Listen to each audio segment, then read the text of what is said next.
The Catholic convert Gilbert Keith Chesterton was a journalist, poet, novelist, and playwright, among many other talents.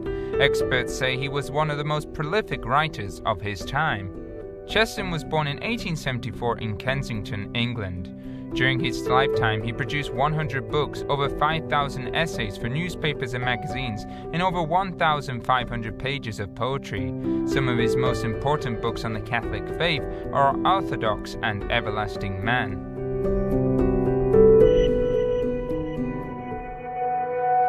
According to Dale Alquist, president of the American Chesterton Society, Chesterton was able to attract people because he was a modern-day prophet.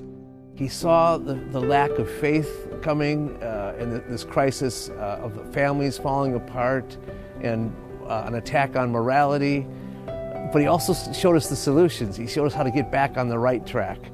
As Alquist says, one of Chesterton's books, What's Wrong with the World, began to identify modern-day problems within governments, feminism, and public education.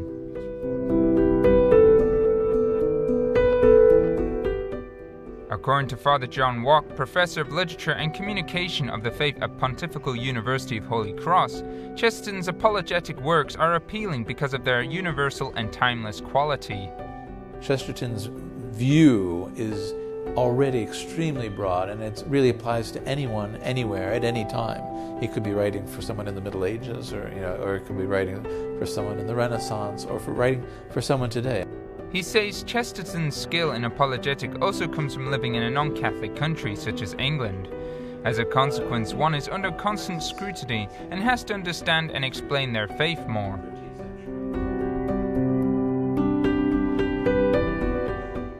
According to Susan Hazen, history professor at the University of Dallas, Chesterton also had a great fascination in examining and writing about saints, in particular St. Francis of Assisi and St. Thomas Aquinas.